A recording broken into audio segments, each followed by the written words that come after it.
संजय दत्त जब अपनी मां नरगिस जी के पेट में थे, उस वक्त उनके पिता सुनील दत्त और मां ने रेडियो पर एक ऐड दिया था, जिसके तहत लोगों से बच्चे का नाम पूछा गया था। कई नामों के बाद नरगिस जी को संजय नाम पसंद आया। उसी वक्त उन्होंने सोच लिया था कि अगर बेटा हुआ तो उसका नाम संजय ही रखेंगे। इस तरह संजय दत्त का नाम रखा गया था। संजय दत्त जब जेल में थे, उस वक्त उन्हें पेपर बैग बनाने का काम दिया गया था, जिसके लिए उन्हें दिन के 50 रुपये मिला करते थे। इसके साथ ही संजू जेल के रेडियो के लिए रेडियो जॉकी का काम भी किया करते थे।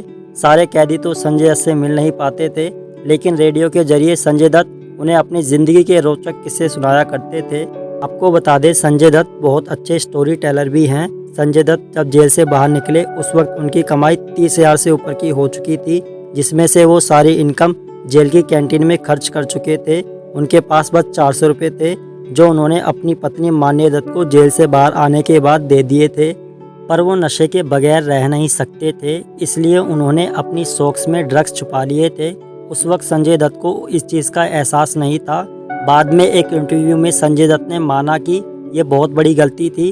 अगर मैं पकड़ा जाता तो मेरे साथ यात्रा कर रही मेरी बहनें भी जेल में होती। संजय दत्त ने पहली बार सिगरेट जब पी थी, जब उनकी उम्र महज 9 साल थी। पिता सुनील दत्त से मिलने कई डायरेक्टर और प्रोड्यूसर आया करते थे और वो बची हुई सिगरेट को वहीं छोड़ देते थे। संजू उन सिगरेट को छिपाकर पीने लगते थे। एक बार सुनील दत्त ने संजय को ऐसा करते पकड़ लिया तो वो बहुत नाराज़ हुए और सोचा उन्हें घर से बहुत प्यार मिल रहा है, इसलिए वो बिगड़ रहे हैं। इस वजह से सुनील दत्त ने उन्हें बोर्डिंग स्कूल भेज दिया था। संजय दत्त को पढ़ाई करने का बिल्कुल भी मन नहीं था, वो बस फिल्मों में काम करना चाहते थे। लेकिन सुनील दत्त का कहना था कि आगे तुम्हें जो भी करना है करो, लेकिन तुम्हारा ग्रेजुएट होना बहुत ज़रूरी है। इसके बाद उनका एडमिशन मुंबई के कॉलेज में करवाया गया, लेकिन वो 1-2 दिन से ज़्यादा क्लास में नहीं गए और यही वो दौर था जब वो गलत संगत में पड़ गए और उन्हें हैवी ड्रग्स लेने की लत पड़ गई। जब संजू की पहली फिल्म रॉकी रिलीज़ होनी थी, उस वक्त उनकी मां नरगिस जी की हालत बहुत ख़राब थी। उनका कैंसर लास्ट स्टेज पर था, लेकिन वो बेटे की डेब्यू फिल्म देखना चाहती थी। उन्होंने पति सुनील दत्त से ये इच्छा जाहिर की तो उन्होंने पूरा इंतज़ाम कर लिया, स्ट्रेचर भी मंगवा लिया, अस्पताल के डॉक्टरों से बात भी कर ली। लेकिन फिल्म की रिलीज से 5 दिन पहले 3 मई को नरगिस जी की डेथ हो गई। जब रॉकी की स्क्रीनिंग हुई, उस वक्त सुनील दत्त ने एक कुर्सी नरगिस जी के लिए खाली रखी थी। संजय दत्त और टीना मुनीम की मुलाकात रॉकी के सेट पर हुई थी। यहीं से उनका प्यार परवान चढ़ा। दोनों का रिश्ता करीब 2 साल तक चला, लेकिन संजू की ड्रग्स और पॉजेसिव नेशन से परेशान टीना ने संजय दत्त से रिश्ता तोड़ लिया था। रॉकी की शूटिंग के दौरान एक आदमी टीना को छेड़ने लगा, जिसे देखकर संजय दत्त आग बबूला हो उठे और उन्होंने उसे मारना शुरू कर दिया।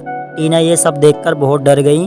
बाद में संजय दत्त ने भी एक इंटरव्यू में इस बात का खुलासा किया कि उस वक्त वो यंग थे और टीना के लिए बहुत पॉजेसिव थे, इसलिए उस वक्त जब मैंने किसी आदमी को टीना के साथ बदतमीजी करते देखा तो मुझसे बर्दाश्त नहीं हुआ और मैंने उसे मारना शुरू कर दिया। टीना से ब्रेकअप के बाद भी संजय दत्त उनके लिए बहुत पॉजेसिव थे। टीना उस वक्त ऋषि कपूर के साथ कर्ज फिल्म की शूटिंग कर रही थी। मीडिया में खबर फैल गई कि टीना और ऋषि कपूर का अफेयर चल रहा है। संजय ने जब ये खबर सुनी तो अपने दोस्त गुलशन ग्रोवर के साथ ऋषि कपूर के घर उन्हें मारने पहुंच गए। तब ऋषि कपूर की पत्नी नीतू कपूर ने उन्हें समझाया कि ये खबर गलत है। तब जाकर संजय माने और अब वापस अपने घर लौट गए। टीना से ब्रेकअप के बाद संजय दत्त ने किमी काटकर को अपनी गर्लफ्रेंड बनाया। किमी अपने बोल्ड रोल की वजह से सुर्खियों में रहती थी। हालांकि दोनों का अफेयर ज़्यादा लंबा नहीं चला और संजय के ड्रग्स के चलते दोनों का ब्रेकअप हो गया। संजय दत्त की ड्रग्स की लत बहुत बढ़ती जा रही थी। एक बार उनके पिता सुनील दत्त ने उन्हें अपने ऑफिस में बुलाया। वो नशे में ही वहां पहुंच गए। जब सुनील दत्त उनके सामने आए तो संजू को लगा कि पापा के सर पर आग लगी है। सुनील दत्त के ऊपर झपट पड़े और उनके सर से आग बुझाने लगे। उस वक्त सुनील दत्त को समझ में नहीं आया कि उनके बेटे को क्या हो गया है। वो बहुत परेशान हो गए, लेकिन बाद में उन्हें पता चला कि उनका बेटा ड्रग्स लेता है। एक बार संजय दत्त जब सोकर उठे तो उनके नौकर उन्हें देखकर रोने लगे। जब संजय ने कारण पूछा तो उन्होंने बताया कि वो पूरे 2 दिन बाद उठे हैं। उसके बाद संजय दत्त ने शीशे में जाकर अपना चेहरा देखा। उस वक्त उन्होंने सोच लिया था कि अब बहुत हो गया, अब उन्हें ड्रग्स से पीछा छुड़वाना है। इसके बाद उन्होंने अपने पिता सुनील दत्त से कहा कि वो ड्रग्स से छुटकारा चाहते हैं, उन्हें रिहैब सेंटर भेज दो। उसके बाद संजय दत्त करीब 1 साल तक रिहैब सेंटर में रहे। संजय जब रिहैब सेंटर में थे, उस वक्त उनकी दोस्ती एक बिजनेसमैन से हो गई थी। उन्होंने संजय दत्त को बिजनेस पार्टनर बनने का ऑफर दिया। संजय दत्त को भी ये बात अच्छी लगी और रिहैब सेंटर से लौटने के बाद उन्होंने ये बात अपने पिता के सामने रखी, लेकिन पिता सुनील दत्त ने कहा कि उन्हें एक बार और फिल्मों में ट्राई करना चाहिए। संजय का मन तो नहीं था, लेकिन पिता की बात रखने के लिए वो वापस फिल्मों में आ गए। संजय ने बॉलीवुड में वापसी की तो उनकी बैक टू बैक 2 फिल्में फ्लॉप हो गई। उन्हें एक हिट फिल्म की ज़रूरत थी जो उन्हें मिली नए डायरेक्टर से, जिन्हें आज पूरी दुनिया महेश भट्ट के नाम से जानती है। फिल्म का नाम था नाम। ये फिल्म बॉक्स ऑफिस पर सुपर हिट रही। संजय दत्त आज भी महेश भट्ट के शुक्रगुजार रहते हैं। वो मानते हैं कि महेश भट्ट ने ही उन्हें बॉलीवुड में रीलॉन्च किया। 1986 का दौर संजय दत्त के लिए अच्छा था। उनकी फिल्में हिट हो रही थी और ड्रग्स की प्रॉब्लम भी ख़त्म हो गई थी। उसी दौरान उनकी मुलाकात ऋचा शर्मा से हुई। ऋचा बॉलीवुड में नहीं थी और संजय उन्हें बहुत पसंद करने लगे थे। 1 साल के अंदर ही 1987 में दोनों ने न्यूयॉर्क में शादी कर ली। 1 साल के अंदर ही दोनों के घर एक नन्ही परी त्रिशला ने जन्म लिया। लेकिन सब कुछ अच्छा तो नहीं होता है। त्रिशला के जन्म के 2 महीने बाद ही ऋचा के सर में दर्द रहने लगा। संजय एक बार शूट के लिए बाहर गए हुए थे। शूट खत्म करके वो लौट रहे थे कि एयरपोर्ट पर उनके लिए कॉल आया। उधर से डॉक्टर बोल रहे थे। उन्होंने तुरंत संजय को हॉस्पिटल में बुलाया और बताया कि उनकी वाइफ ऋचा के सर में कैंसर का ट्यूमर है। संजय की पत्नी न्यूयॉर्क में जब कैंसर का इलाज करा रही थी, उस वक्त संजय की मुलाकात माधुरी दीक्षित से हुई। दोनों का अफेयर भी शुरू हो गया और ऋचा ने अपने कई इंटरव्यू में इस बात को खुलेआम कहा है कि माधुरी दीक्षित की वजह से ही उनकी शादी में दरार आई थी। दूसरी तरफ संजय के कोर्ट केस की वजह से माधुरी दीक्षित ने भी उनसे रिश्ता तोड़ लिया और कभी भी उनसे मिलने जेल नहीं आई। ऋचा और संजय का तलाक का केस भी शुरू हो गया। संजय अपनी बेटी की कस्टडी चाहते थे, लेकिन ऋचा की फैमिली इसके खिलाफ थी क्योंकि संजय पर केस चल रहा था। ये केस 5 साल तक चला, जिसके बीच ऋचा का कैंसर फिर से उभर आया और 96 में उनकी मौत हो गई। जब त्रिशला 10 साल की हुई तो कोर्ट ने कहा कि संजय उनके बायोलॉजिकल फादर है, इसलिए उन्हें ही त्रिशला की कस्टडी मिलनी चाहिए। लेकिन तब तक संजय का मन बदल गया और उन्हें लगा उनकी बेटी 10 साल तक यूएस में रही है तो उसे वहीं अच्छा लगेगा और उसे वहीं रहना चाहिए। तब से लेकर अब तक त्रिशला वहीं रह रही है और संजय दत्त आज भी उनके कांटेक्ट में रहते हैं। 92 में आई फिल्म यलगार वैसे तो बॉक्स ऑफिस पर फ्लॉप रही, लेकिन ये संजय दत्त की ज़िंदगी में बड़ा बदलाव लाने वाली थी।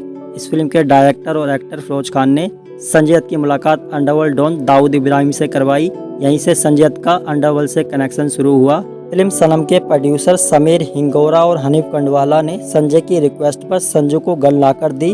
संजय को 3 गन और कुछ हैंड ग्रेनेड लाकर दिए, जिसमें से संजय ने एक अपने पास रखी। संजय का कहना था कि उन्होंने ये बंदूक अपने परिवार की सुरक्षा के लिए ली थी। मुंबई में जब ब्लास्ट हुआ तो समीर और हनीफ को गिरफ्तार कर लिया गया। पता चला कि ये दोनों अंडरवर्ल्ड डॉन अबू सलेम के लिए काम करते थे और मुंबई में हमले में इस्तेमाल किए गए हथियार भी इन्हीं के जरिए सप्लाई हुए थे। इसी सिलसिले में संजय दत्त को भी गिरफ्तार कर लिया गया, लेकिन संजय ये कहते रहे कि उन्होंने ये गन अपने परिवार की सुरक्षा के लिए ली थी, क्योंकि बाबरी मस्जिद के दंगों के दौरान सुनील दत्त को जान से मारने की धमकी मिल रही थी। लेकिन कोर्ट ने संजय की ये बात नहीं मानी, क्योंकि उनके पास पहले से ही 3 लाइसेंस गन थी। चौथी गन की ऐसी क्या जरूरत पड़ी कि अवैध तरीके से मांगनी पड़ी। इसके बाद 93 में संजू को जेल की सज़ा सुनाई गई। उसी साल संजय दत्त की फिल्म खलनायक रिलीज हो रही थी। फिल्म के डायरेक्टर सुभाष घई ने संजय दत्त के जेल में होने का फायदा उठाया और फिल्म की tagline yes I am villain को इस तरह प्रमोट किया गया जैसे संजय दत्त रियल लाइफ में विलन हो। और जब ये फिल्म रिलीज हुई तो सुपर हिट हो गई। संजय जेल जाने के बाद धार्मिक हो गए और वहाँ उन्होंने गीता और रामायण पढ़ी। संजय दत्त ने बताया जेल जाने के बाद उनकी जिंदगी और जीने का नजरिया काफी बदल गया। जेल में सजा काटते वक्त जब रक्षाबंधन का त्योहार आया तो उनकी बहन प्रिया जेल में उन्हें राखी बांधने पहुंची। हर बार संजय अपनी बहन को महंगा गिफ्ट दिया करते थे, लेकिन जेल में उनके पास देने को कुछ नहीं था। उन्होंने 2 टाइम खाना ना खाकर संजय ने जेल के खाने वाला कूपन बचा लिया और जब प्रिया राखी बांधने आई तो उन्हें वो कूपन तोहफे में दे दिया। प्रिया ये देखकर काफ़ी इमोशनल हो गई। उन्होंने आज तक वो कूपन संभाल के रखा है। माधुरी दीक्षित के बाद संजय दत्त की ज़िंदगी में रिया पिल्ले आई। रिया एक मॉडल थी और हमेशा उनसे जेल में मिलने आती थी। वहीं से दोनों की नज़दीकियाँ बढ़ी और 1988 में दोनों ने शादी कर ली। दोनों ने 14 फरवरी को अचानक मंदिर में शादी कर ली थी। पिता सुनील दत्त को भी इस शादी की खबर नहीं थी। उन्हें भी न्यूज़ से पता चला कि उनके बेटे ने शादी कर ली है, लेकिन हमेशा की तरह इस बार भी वो बेटे की खुशी में खुश थे। शादी के कुछ समय बाद ही दोनों के एक्स्ट्रा मैरिटल अफेयर की खबर आने लगी। जहां रिया टेनिस प्लेयर लिएंडर पेस को डेट कर रही थी। वहीं संजय ने भी इस शादी से गिव अप कर दिया था। फिर दोनों ने 2005 में तलाक ले लिया। साल 2013 में सुप्रीम कोर्ट ने संजय दत्त के केस में अपना फैसला सुनाया और उन्हें 5 साल की सजा हुई। 20 साल के केस में संजय अपनी 1.5 साल की सजा काट चुके थे, इसलिए उन्हें सिर्फ 3 साल की सजा भुगतनी थी, जिसमें वो कई बार पैरोल पर बाहर भी आए, जिसकी वजह से काफ़ी कंट्रोवर्सी हुई। 5 साल की सजा में वो करीब 6 महीने पैरोल पर बाहर रहे। 26 फरवरी 2016 को संजय को जेल से हमेशा के लिए आज़ादी मिल गई। अच्छे बर्ताव की वजह से उन्हें जेल से 60 दिन पहले ही रिहा कर दिया गया। जेल से निकलते वक्त उन्होंने जेल पर लगे तिरंगे को सल्यूट किया। सन 2017 में रिलीज हुई फिल्म भूमि पहली ऐसी फिल्म थी जो उनके जेल से निकलने के बाद रिलीज हुई थी, लेकिन संजय ये फिल्म अपनी बेटी को डेडिकेट करना चाहते थे। फिल्म की रिलीज तारीख 29 जुलाई 2017 की रखी गई थी, लेकिन संजय दत्त ने प्रोड्यूसर से रिक्वेस्ट करके 12 अगस्त 2017 को बेटी त्रिशला के जन्मदिन पर यह फिल्म रिलीज करवाई। फिल्म संजू में सुनील दत्त का रोल संजय दत्त खुद करना चाहते थे। संजय दत्त को लगा कि उनके पिता का रोल उनसे बेहतर कोई और नहीं कर पाएगा, इसलिए उन्होंने राजकुमार हिरानी से रिक्वेस्ट की कि उन्हें ये रोल खुद करने दिया जाए, लेकिन राजकुमार हिरानी इस बात के लिए अग्री नहीं हुए। इसके बाद सुनील दत्त के रोल के लिए आमिर खान को अप्रोच किया गया, लेकिन दंगल के बाद आमिर खान एक और बूढ़े व्यक्ति का किरदार नहीं करना चाहते थे। इसके बाद परेश रावल को ये रोल दिया गया। इस फिल्म में संजय दत्त का किरदार रणबीर कपूर ने प्ले किया था और बेहतरीन तरीके से किया था। एक वक्त को तो लगा जैसे संजय दत्त खुद ही इस फिल्म में है, और मूवी जब रिलीज हुई तो सुपर हिट रही और बॉक्स ऑफिस के सारे रिकॉर्ड तोड़ दिए।